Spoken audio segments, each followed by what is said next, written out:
Good morning, good afternoon, good evening, depending on where you're joining us from. Welcome, welcome, welcome. This is the SDG Africa Mentorship Programme, and we are in week 4. Can you believe it?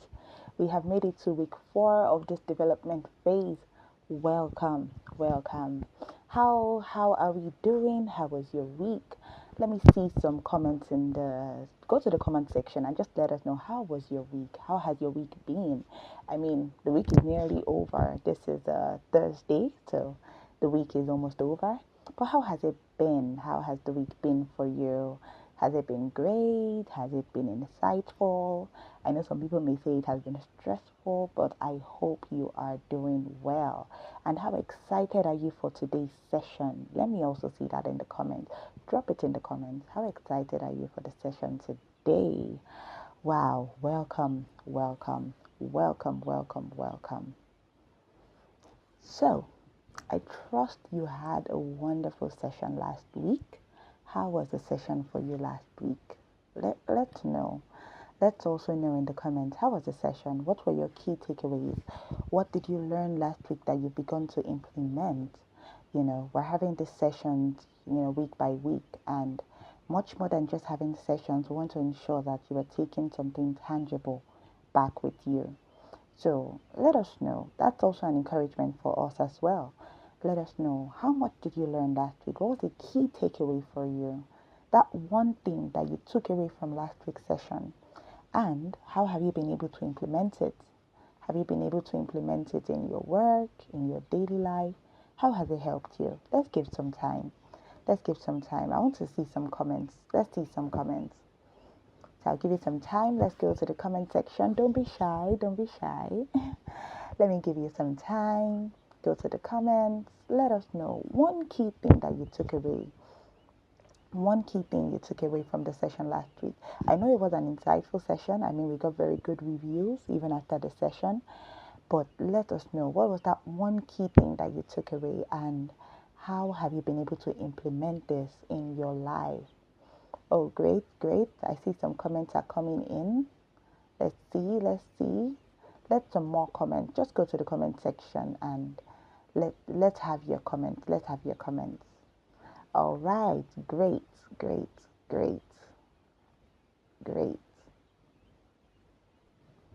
All right, so we can keep the comments coming while I just introduce us to our session for today.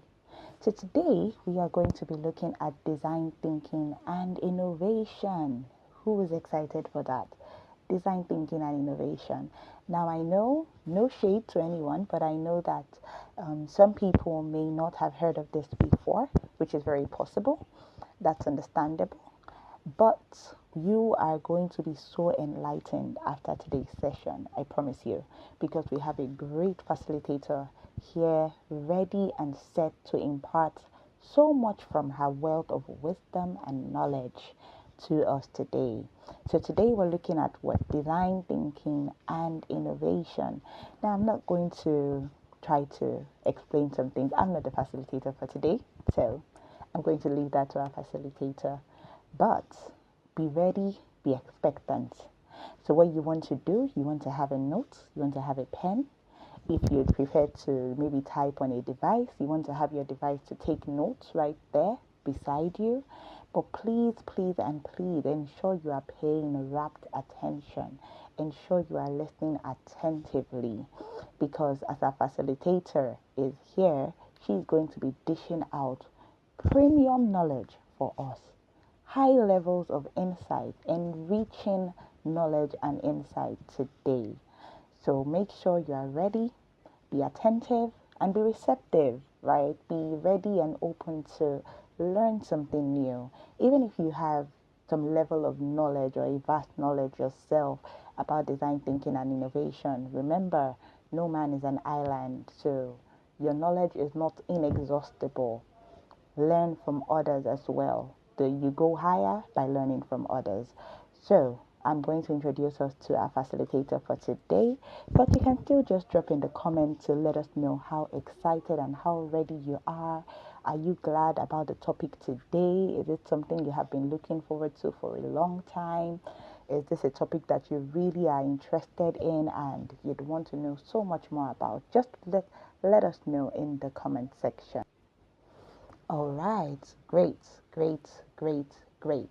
So I would go right ahead to introduce us to our speaker for the day. We have a very wonderful person with us as our facilitator for today, and she is none other than Dr. Ademisola Adio Adepoju. She is the founder of iTrain Africa. Can I get some claps, some excitement in the comments? This is the founder of iTrain Africa who is here to share her wealth of knowledge and experience with us. Can we get some excitement? Can we get some excitement? She's here with us to share so much from her wealth of experience. Oh, isn't this wonderful? So I'm going to go right ahead to read her bio as we get to know a little bit better about our facilitator for today. So Dr. Ademisola Adio Adepoju, she's a PhD holder, a multi-potentialite, excelling as an educator, coach, academic, entrepreneur, and SDGs and global opportunities expert. Now, with a strong dedication to youth and women empowerment through skills acquisition, she championed the realization of the SDGs. Having served as an Unleash ambassador in both 2021 and 2022, as well as the UPG Sustainability Leader of 2021, Dr. Ademisola Adio Adepoju's remarkable journey includes securing over 35 global opportunities, such as grants, awards, business labs, innovation labs, and fellowships that have taken her across 5 continents. Now, her impact extends to training over 40,000 youth across Africa, equipping them with knowledge on SDGs and the path to global opportunities through her programs. Can you see how privileged we are to have her here today? Now, as the founder of iTrain Africa, an edtech social enterprise, her vision revolves around cultivating a generation of African youths armed with the knowledge, skills, and direction to shape a promising future. Wow, wow, wow, wow, wow. Without further ado, can we make welcome Dr. Ademisola Adio Adepoju as she takes us for today on design thinking and innovation. Can I see some clap? Let there be claps in the comments. Go to the comments, give some clap, share your excitement. How excited are you? Let's have some clap just for a few more seconds before she comes on. Come on. Let's have some claps in the comments, some excitement. Are you ready? Is your mind open and ready to receive from this woman with such wealth of knowledge? Are we ready? So without further ado, I am going to hand over to our facilitator now. I'm not going anywhere. I'll be back right after our facilitator is done with her session. So remember, have your pen, have a note, have somewhere to take note, and be ready to learn as much as possible. So I'll hand over to our facilitator now. Dr. Ademisola, please go right ahead. Thank you so much for having me this afternoon. And good afternoon, everyone. How are you doing today? So if you are here, you know me online somehow, please just put yes in the comment section. If you know me before now, just put yes in the comment section. I would like to know. Okay, there's Abubakar Junad. Yes, ma'am. Okay. So there might be quite a number of people who has probably listened to me before now. So let's go. Mayowa introduced me. I'm Ademisola Adio Adepoju, and today I'll be taking you on design thinking and innovation, which is something I'm really, well, I said, number one, I have expertise around. Number two, it's one of those things that I like to say it's a must-have for everyone because I said in this time and age where AI is taking over technology, or is taking over a lot of youth critical thinking, ability to think is becoming very scarce these days. So I dare to say that it is the people that have that ability to think critically that will end up being the people that are leading in any industry that they are, because the conventional things that we do that we used to use our thinking for is fast becoming replaced by AI. So the question is, what are those things that AI won't replace? I always say, when push comes to shove, you need to do research. You need to be able to find information from the market. Like you would still need to actually think about the process. So it is that process of thinking that I am going. But this time around, process of thinking with regards to innovation. And what is really innovation is, I always say, is when you create something that is solving people's problem. That is my simple definition of innovation. It doesn't have to be tech. It doesn't have to have all those beautiful, beautiful things involved, as in or all the things our tech bro and sis we think is innovation. I always say innovation is simply when you create something that solves people's problem, then you are being innovative. Innovation just happens when you solve people's problem. Now let's get right into my slide. All that introduction, I'm just going to skip it. So, but if you have to define me in one word, I would say I'm an educator. Even if I say so myself, I think I'm the greatest educator of all time. I've been educating since forever, and I've touched a lot of lives in Africa. So now to the topic, design thinking and innovation. The first thing you must understand is, like I said, I'm an educator, I'm a teacher, right? So I always ask people, or I always say this at the beginning of every of my lesson. I'll say, what is the learning objective? What do we hope to take out of this session? At the end of this session, what should you say you have done or you have taken out of this session in terms of learning? I don't want you to come here. If your main reason for coming to this particular thing is so you can mark attendance and say, oh, the AIIDEV will give me certificates, so just let me attend this session, I can mark attendance. Please leave this room right now, because this session is not one of those things that you come here with the mindset of, I want to mark attendance. This session, or this particular subject I'm talking about, which is design thinking and innovation, literally changed my life in 2018. And I am not joking with you. So if you are multitasking right now, please drop everything you are doing and pay attention. When I say it literally changed my life, I mean it in every sense of the word. And the first time I came in contact with design thinking was the Unleash Innovation Lab in Singapore in 2018, where I was put in an innovation lab with like 1,000 talents from 110 countries, and we were taught the design thinking process for innovation. And I think it is from that point forward in my life that I realized that every single thing I do, I think about it from a design thinking point of view. So, and yes, people pay me a lot of money to learn this from me or to help them go through this process. A lot of money running into millions. So please pay attention. Yeah, getting it for free doesn't mean it's free. My time is really precious. I really want you to learn, take it away. It's going to be short, 30 minutes, in fact, if I can. And what you take out of it is what is currently on the screen. Your ability to think critically and in a logical manner when it comes to, I want to create solutions to people's problems. And why is it even important? When you create solutions to people's problems, money will be running after you. Recognition will run after you. Everything you probably desire will run after you. So you need to learn the process on how to create solutions for people so that those things will run after you, not you chasing after them. Now, what is design thinking? So just confirm you can still see my screen, please.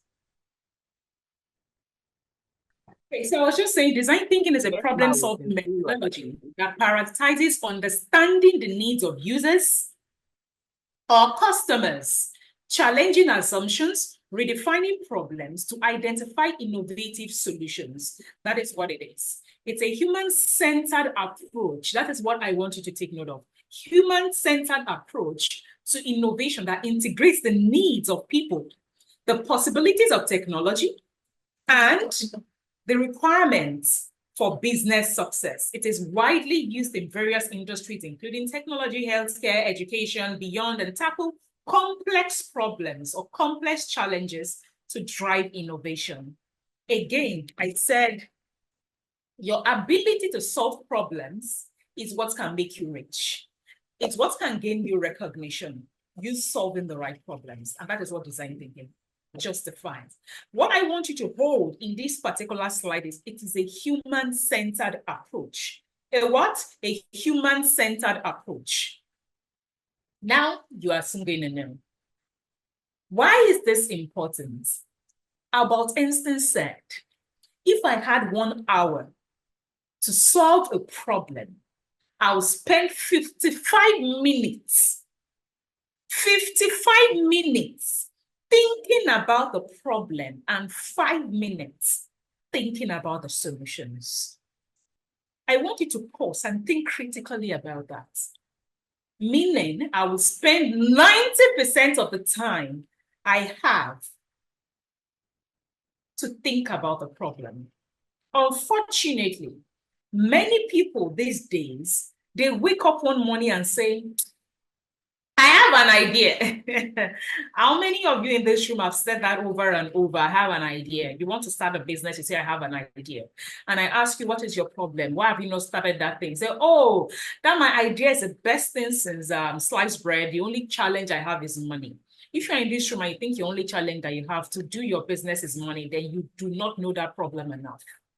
And I am not joking. And this is not motivation. I'm going to show you a step-by-step approach to why I say you do not know the business you want to create well. That is why you are saying the only challenge you have is money, right? So why do I say this? Why did Albert Einstein say this? It is because many people wake up and say, I want to start a business. If that is your approach, dump it right now. Dump it, open your window and throw it outside the door. You know why? Even if that business will make you some change, you cannot scale it. And that is provided there's even a problem your business is solving. You can't scale it. And trust me, I ran a fashion business for 10 years. I closed it out in 2020 during COVID. Why? I'd finally realized that even if I was making decent money for that particular business, I couldn't scale it. Why? I did not genuinely do this to start that business. So when I finally got into that line of, doing that, then I asked myself, whose problem am I really solving? Then I realized I was stuck. The moment you cannot answer that question, you are stuck.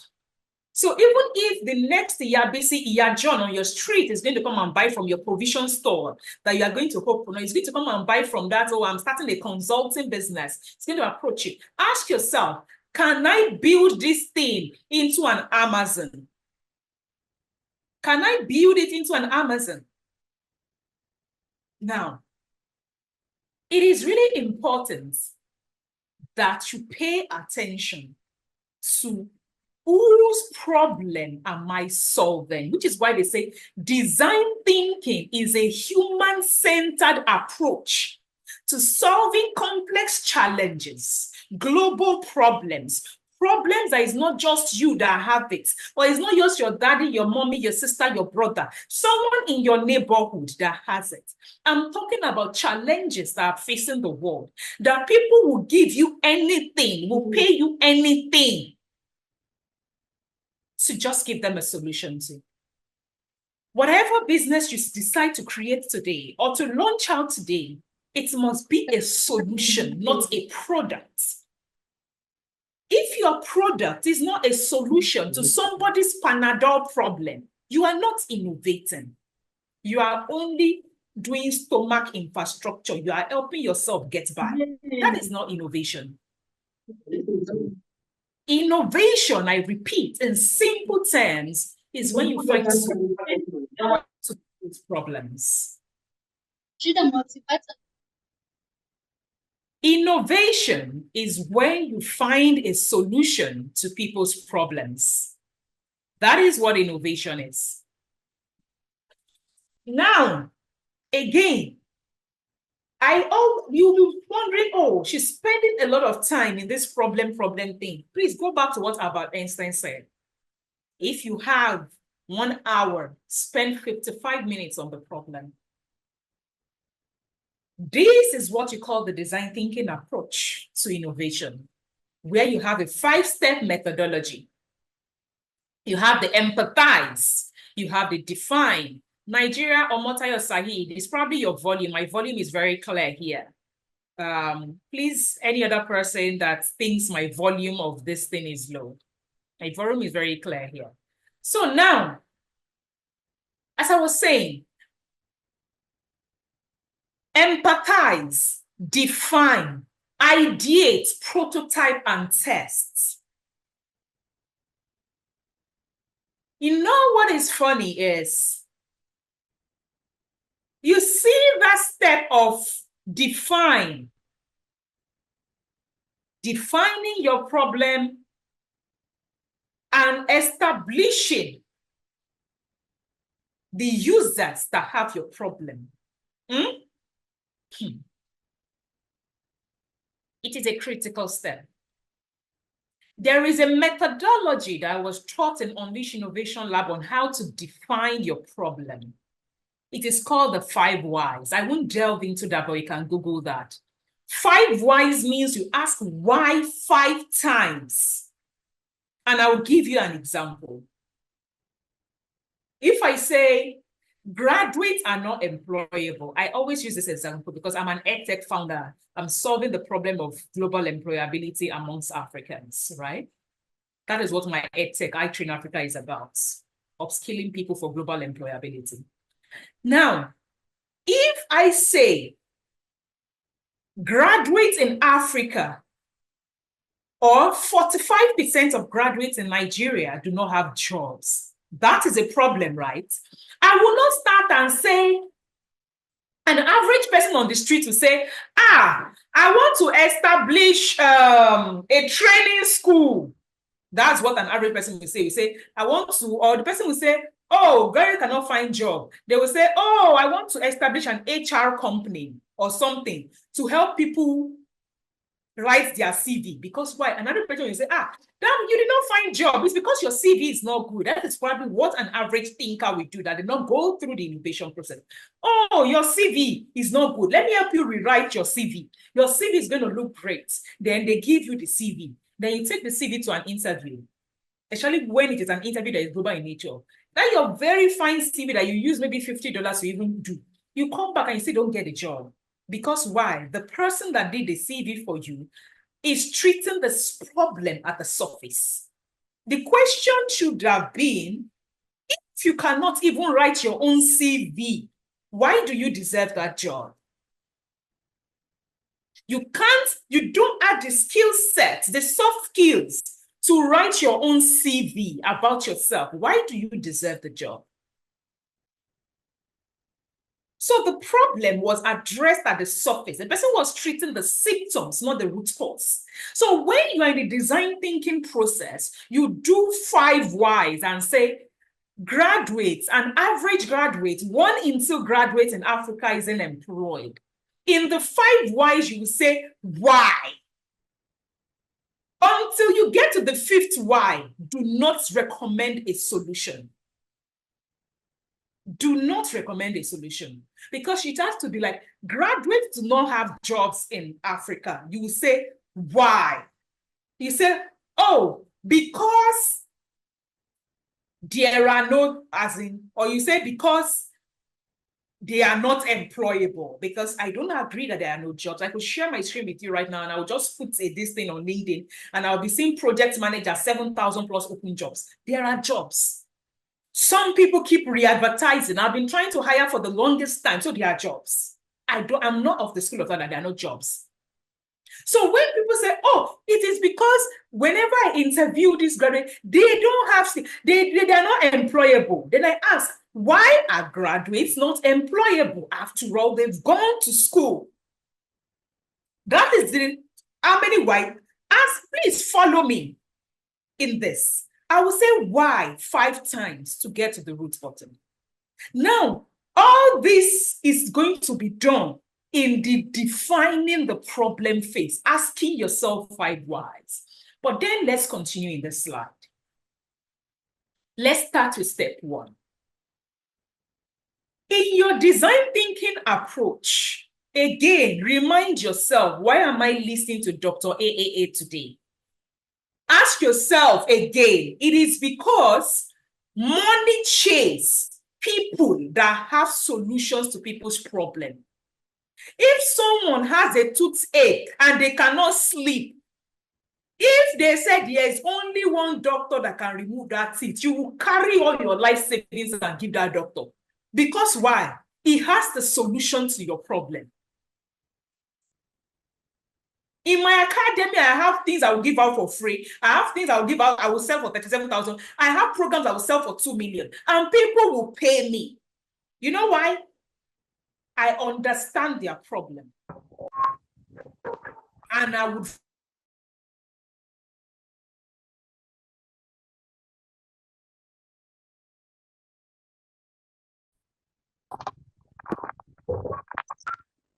I have charged up to 4.5 million for a coaching.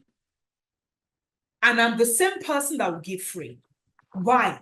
Value. When people's problems, they pay you. So just in case you have forgotten the reason you are going through this slide with me, remember that. You need to create products that are solutions, not stomach infrastructure. Now,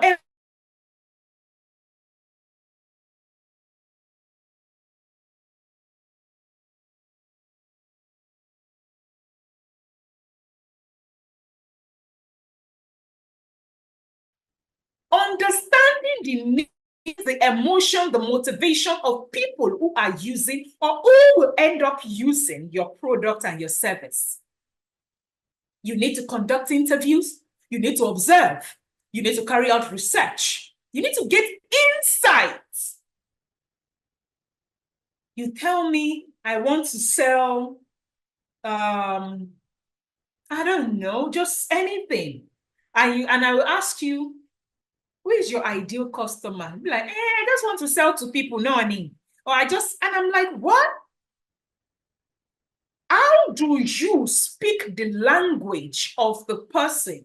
When it is time for you to market that product, you would fail if you skip this step.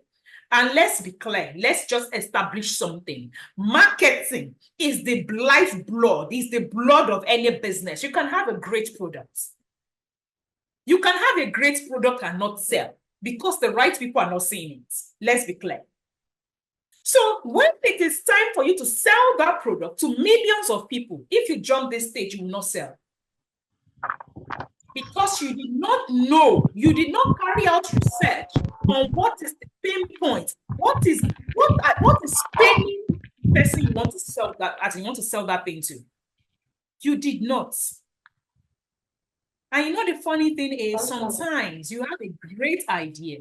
By the time you start doing market research, you will discover that problem is not, that idea is not even a great one.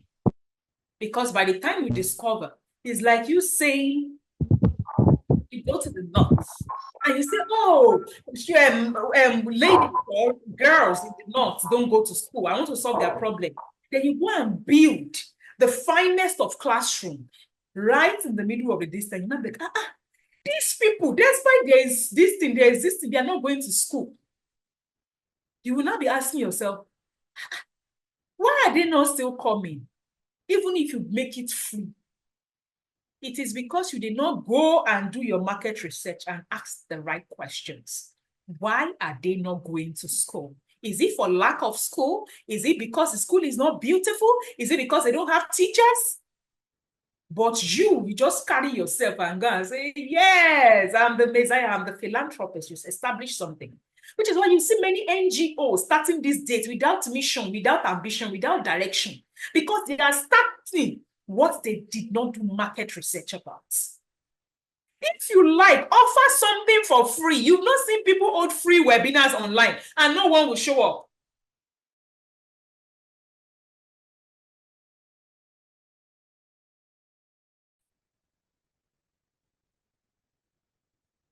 It is about, do you know what is paying them? Now, at the step 2 of the design thinking, assuming you've done all your market research, oh, these people have this problem, this is happening, that is happening. This is the stage I was explaining earlier. You now define. Kenya Alexander, please stop drawing on my screen. You need to define based on all the things you gather. You need to define it. When you are gathering, doing your research, you now need to define what exactly, because when you are doing research, you will hear a lot of things. You need to listen, pay attention. Because you already think you have a great idea, you have a tendency to be biased. Because why? You think your idea, again, as far as I'm concerned, there is nothing new under the sun. When I hear youths or people say, they stole my idea, I say, get out. Which idea? The day God dropped the idea in your head, He dropped it in the head of 1,000 people. Now, who executes fast? Is the first person that executes. So instead of you romanticizing an idea that might not even be great, when you finally launch into the market, please apply design thinking. I will say, oh, create in silence. When you create in silence, I will launch out. Everybody will see the. I think you can create in silence and create rubbish. You can build in silence and build rubbish. If you had probably asked someone and said, oh, this thing, I'm doing the rubber, will you buy this thing from me? What is your problem? They would have probably tell you, that thing, don't do it. In this community, people don't buy that kind of thing. But in your mind, you are building in silence. You don't want to tell anybody.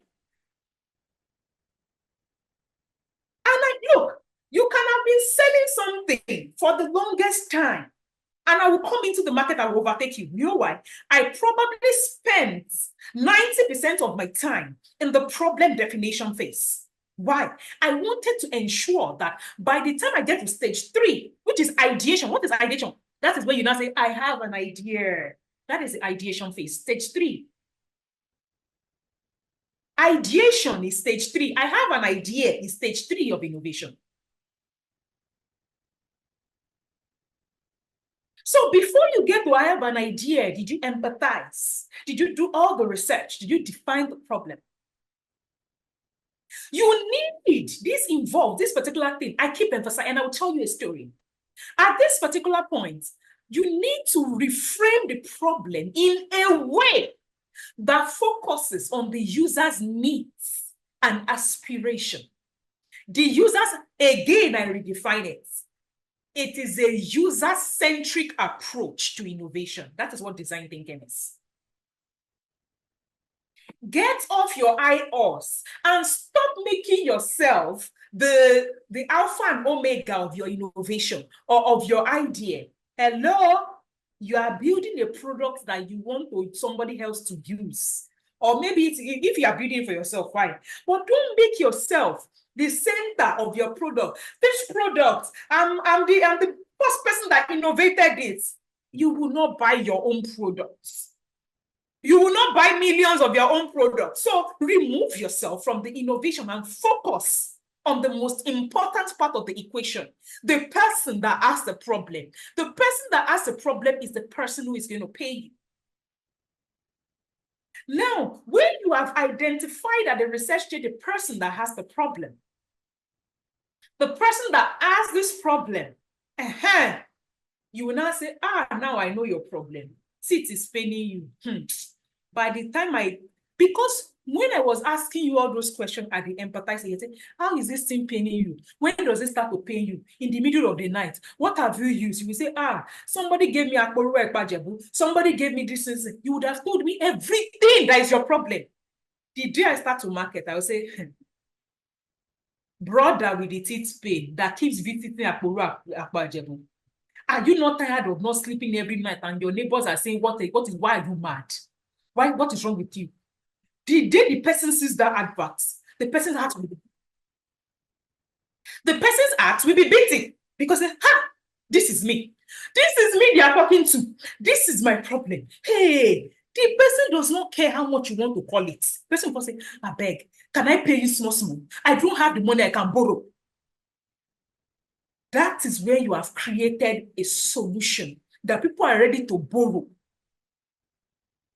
to pay you. That is where you have created a solution. I will now finish explaining the 5 whys. I gave you an example of the other time about why. Ask 5 whys. So I said before, oh, graduates are not employed. You will say why? You will say because they don't have, they are not employable. They are jobs, but when you interview them, they cannot, like, they just don't fit into the job. You now say why? That's how many why? Third why. You now say, because they don't have the right skill set, like the soft skills and the hard skills that they can use to do the job. Or even they don't even have the soft skill to compose their own CV well. They don't have the soft skill to even send me a proper application email. You now say, but they are graduates. Why don't they have these skills? The 4th why, because they did not teach them in the curriculum when they were going to school in the university. Let's say,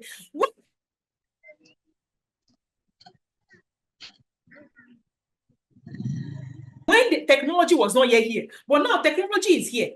Do you understand? You now say, oh, why has the curriculum not been amended? Oh, because they are still trying to innovate, create a curriculum that will match this particular generation. You now know what you're not going to go on, because you've asked why up to the 5th time. You now say, okay. So if graduate, the reason why they're not employed is this, then it would mean that I need to create a kind of curriculum that will be able to teach these graduates. Then you will not, if you ask the 5 whys right, you will discover that you will start your solution from the bottom up. Because at the bottom, you now say, let me create a solution. Because at the root, again, I repeat, stop treating symptoms. If you asked why the first time, I said, the guys are not getting jobs. You say, why? Because they are not employable. And you get to the 3rd one. Why? Because they cannot even write their own CV. They don't have the soft skill to even write their CV. You can open a CV writing center. Guess what? You've not solved the main solution of why graduates are not employed. Because guess what? You write that CV, they will still not get a job. You are treating the symptom. But imagine someone like me, AIIDEV Africa, that have now gone to do the 5 whys. And I say, at the bottom of this thing, it is because everybody is shouting graduates do not have skills to get employed. They do not have this thing. They do not have all the skills. When you get them on the job, the only thing they have is certificates. They don't have any other skill. They cannot do the work for me. And certificates will not do the job. Certificates will not do the job. It is skills that will do the job. And I say, me, I have now gone ahead to say, now I understand what is going to happen. I will go and create and ask every employer that is tired of not finding skilled workers. I'll go and ask the graduate himself, what don't you know? When you go to interview on your job, are you struggling? I will do all my market research. I will now go back, go and create what I know is the solution, which is what I don't even call it the soft skills curriculum. I call it the workplace foundational skills.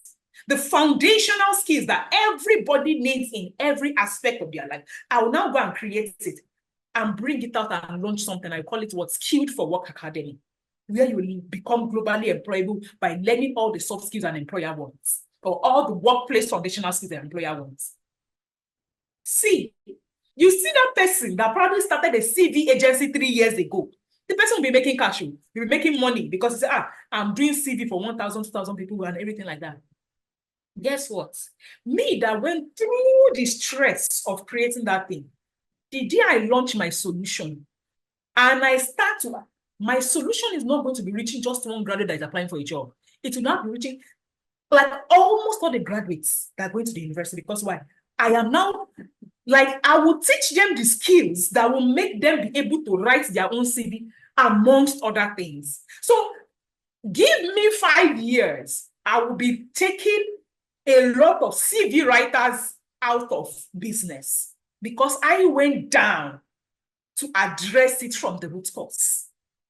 Do you understand what I just explained to you? At the end of the day, me that is at the bottom of the chain, we eliminate people that provided solutions as symptoms on the long run. Which I say, you might be earning cash when you create solutions at the surface, at the peripheral, but you would not last.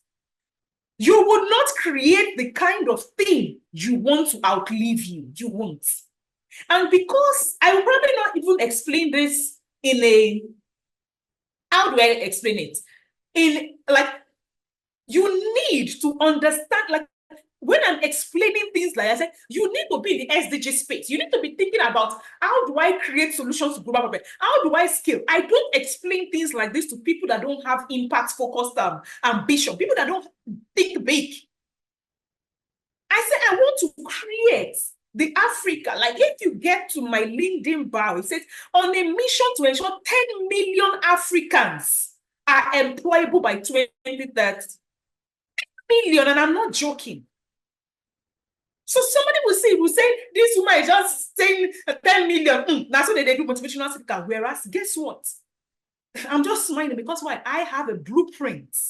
I did the work. So when somebody was running to go and create, I'm just looking at the person like, you will come back. Because when I come, I'm eliminating you from that value chain. I'm eliminating you from that value chain. When I have probably maybe you will go and pay the person's $50, whereas I will give you a course or a curriculum that will not only teach you CV writing, we teach you copywriting, we teach you how to write emails at work, we teach you how to use Slack at home, we teach you how to work collaboratively remotely.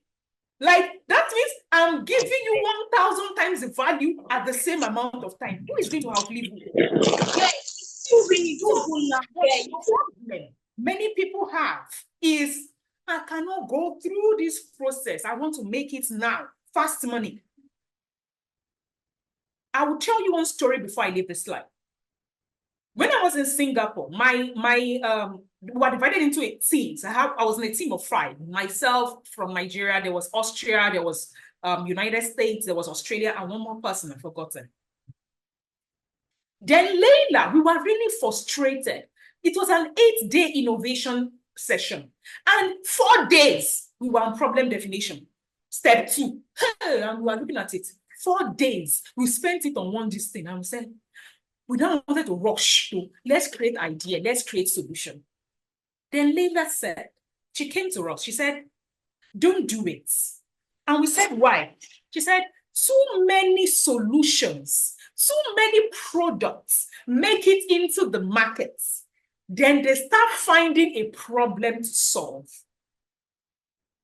Too many products, meaning many people start a business, then they start finding who has the problem that will buy it.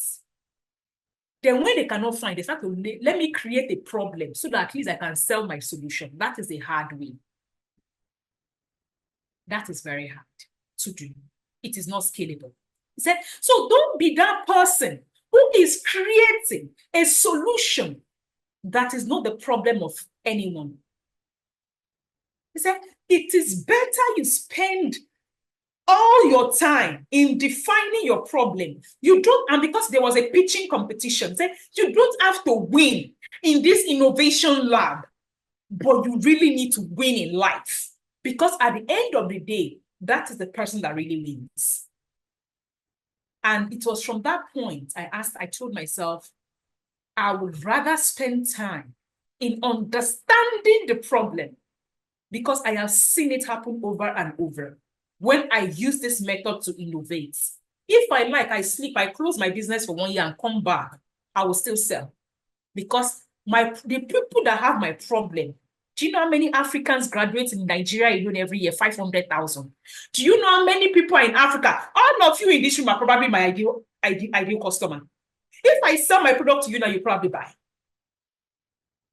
Because why? I gathered the problem of all of you while I was creating the solution.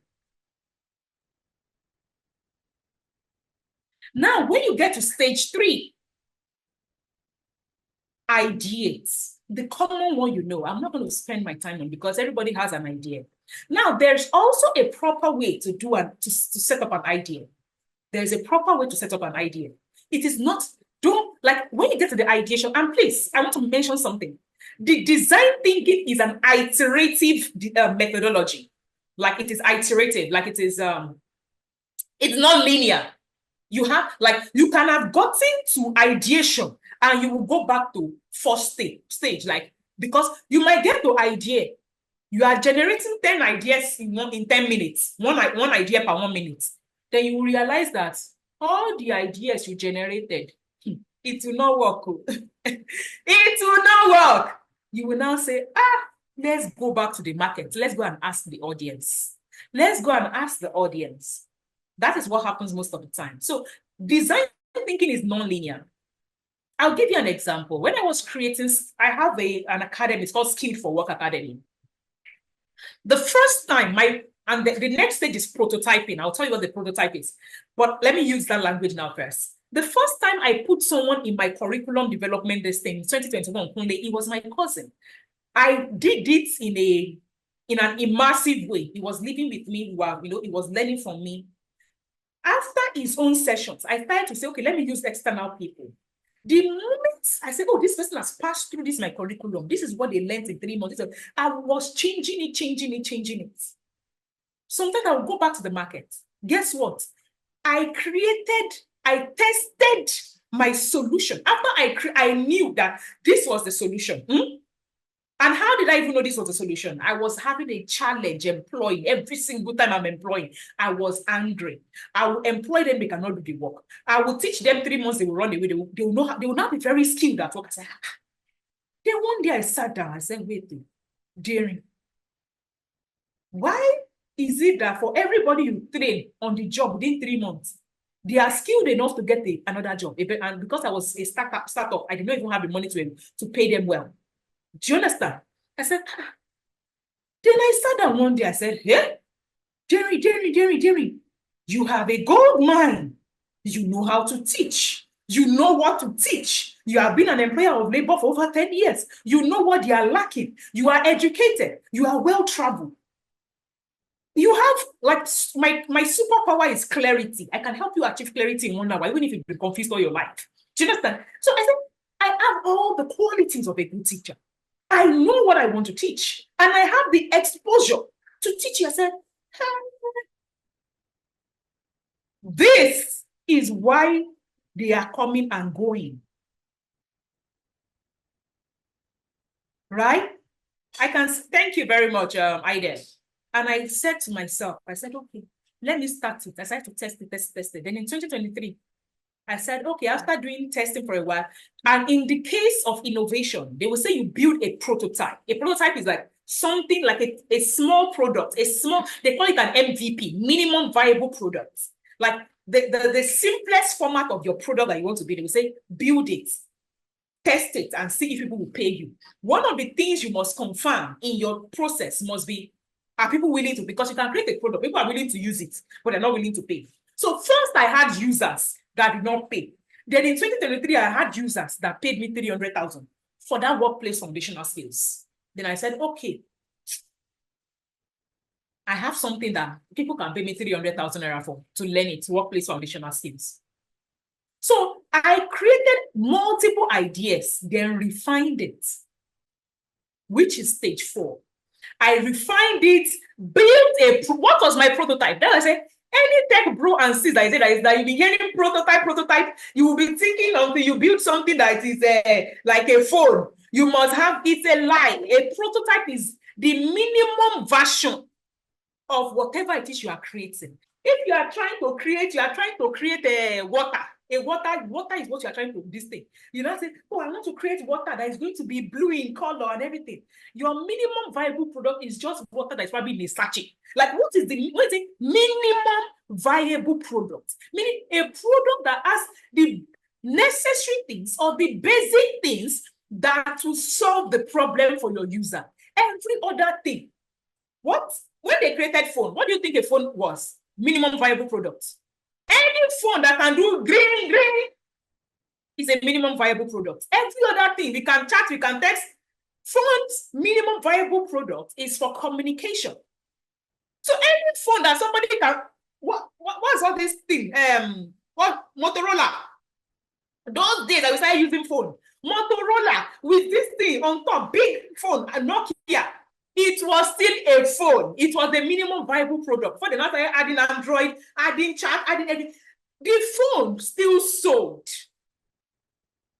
That is a prototype. Create anything, because why? At that time, our major problem in terms of what we were having was we could not communicate on the go. The moment somebody created something that we could use to communicate on the go, it did not matter if it was bulky. It was a minimum, but create a prototype. Which is why I say, if your problem is, I have this, I don't have money. I said, I used my cousin to test my curriculum. He was supposed to pay me, but he did not even pay me. So meaning I was teaching him, he was learning, he decided to work for me and everything like that. What did it take me to create a curriculum? The knowledge I had. That is my minimum viable product. Do you understand me? I did not say, oh, I don't have a workspace where I can put people, I can put graduates to be learning. I did 2021, 2022. It was October 2022. I rented the office space. 2023, and I said, now that I have office space, now let me advertise the product. Let people come. Let people come and pay me. They now paid me 300K. They came to learn in my physical space. When it was now at the end of 2023, I said, these people refined. I've tested 9 demographics of people. Recent graduates, NYSC, teenager, 17-year-old waiting for JAMB, undergraduate, artisan, entrepreneur. I've tested like the wide range. People that have worked before came to them, paid 300,000 and said, oh, I don't have workplace skills. I am rusty at my job. I cannot. These are people that they first gone to do MBA. They now came back to say that thing I want to learn is workplace skills. Then the people now came back and paid me. And I said, yes, now I have finished testing. 3 years. I was not scaling. Why? I was collecting money at a small rate to ensure my curriculum was it was solid. 3 years. Somebody has started an online school since then. They have made their money. They probably even made maybe up to 100 million. Give me time. I can bet you this time next year, I'm like, just mark this day and say, Dr. Aderinsola said so in our session today. The next time you are hearing skilled for work, maybe this time next year, it's going to be a global, like, everyone knows about the Workplace Foundational Skills Program. Why? I have what that person does not have. Even if somebody decides today to come and start what I'm starting, you cannot get 3 years of testing experience the same way I have it. Now I say, when you follow the design thinking process, it might not take that long for you to test, please. Why? I was testing like all demographics, and I was using 3 to 6 months to test them. I'm like, look, your testing can be 6 weeks. It can even be one week. Do you understand? Depending on what you are innovating. But I'm just saying, if I wanted to solve the problem of unemployability in Africa amongst literate youth, I needed, because when people start to drill me at the global side, I needed to say, I have tested it on an entrepreneur across 3 months. I have tested it on someone that had MBA, that has a professional experience, there's an artisan. 9 demographics. I needed to be able to stand up and say it works across board. So, which is why I did that. Now, the last stage, stage 5, testing is what I just explained. Test it, test it, test it. I was testing, I was collecting feedback. I was testing, I was collecting feedback. If I share my screen with you, on the initial curriculum I used on Kule, and what I finally have now at the Workplace Foundational Skill, you'll be like, oh, wow, a lot has evolved. Yes. Because why? I was listening to the people that had the problem. I was listening to the people that had the problem. I repeated that on purpose. In the entire spectrum of design thinking, the user is the most important thing. Thank you very much.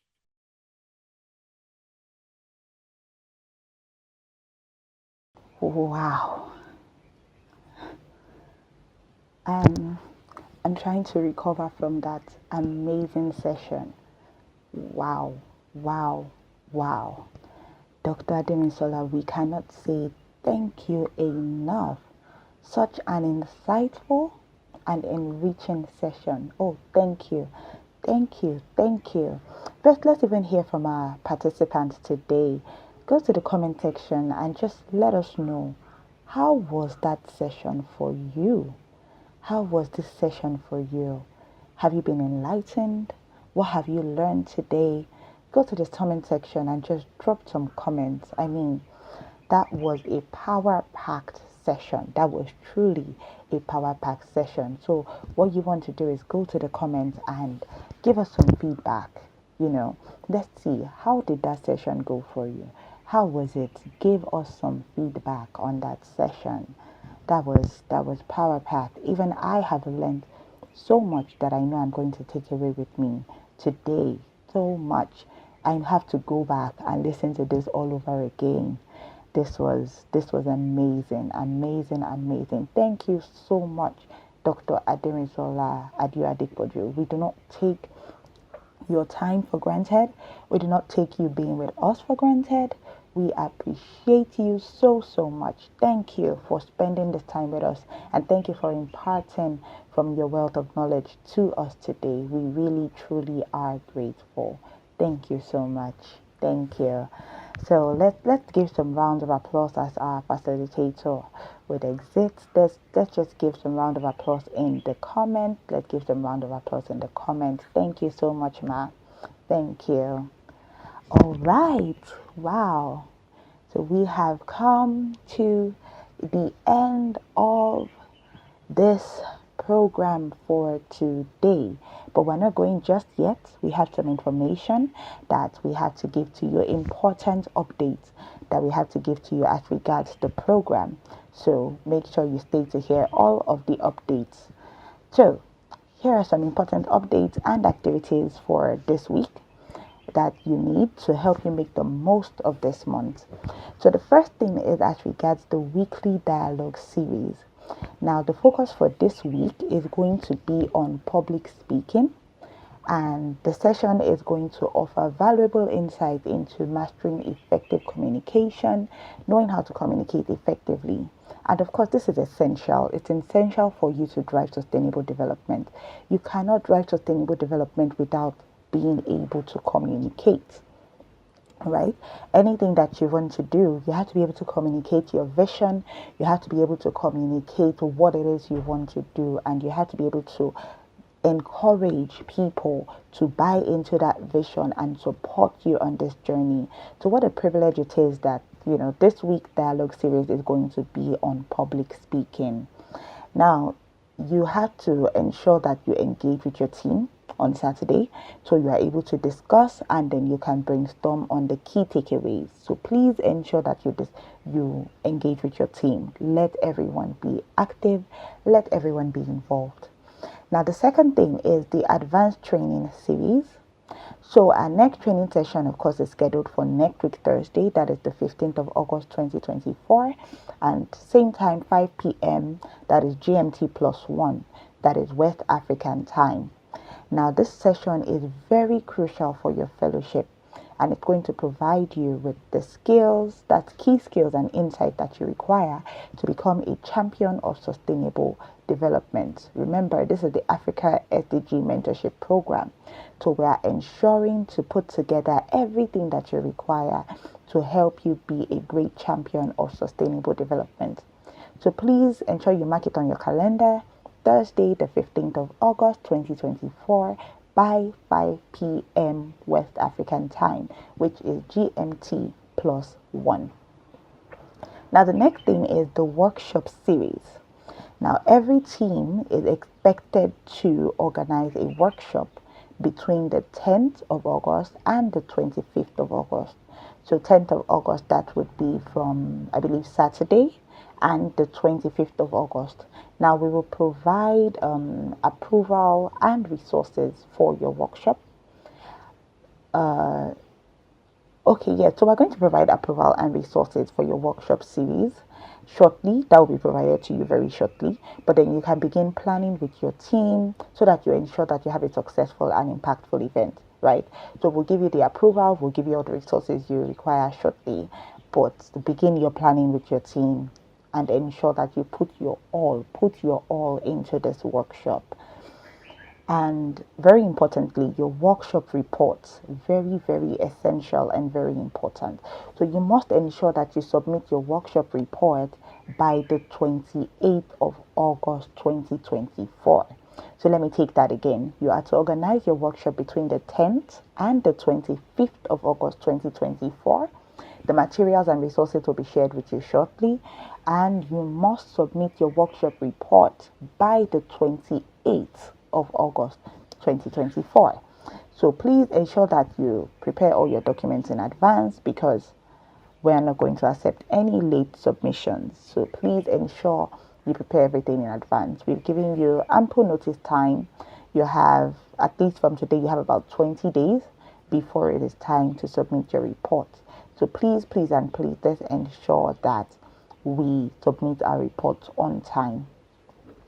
Now, the next thing is just let's continue to be engaged. Ensure you are engaging in the groups. Ensure you are engaging in all the sessions that are organized. Please, please, and please ensure you engage, and not just engage. Ensure you engage timely.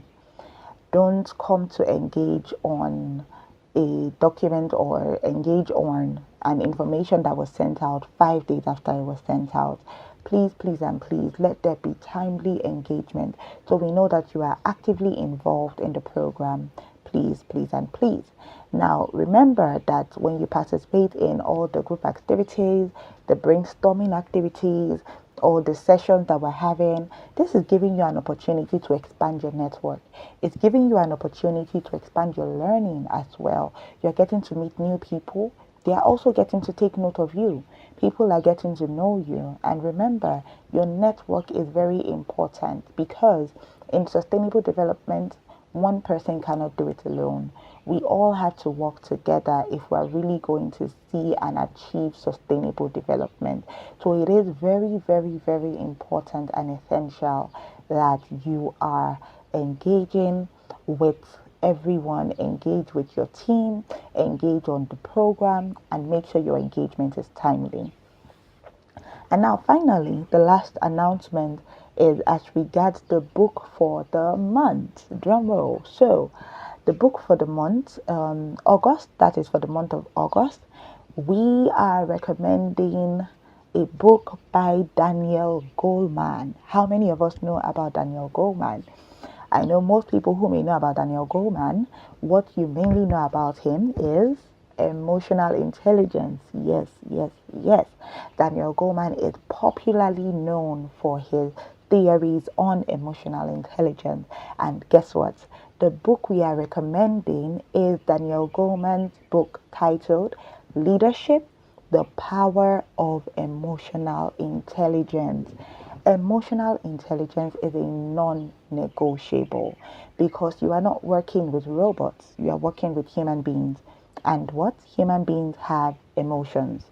So if you do not have a good level of emotional intelligence, it's going to be hard for you to achieve all the things you want to achieve.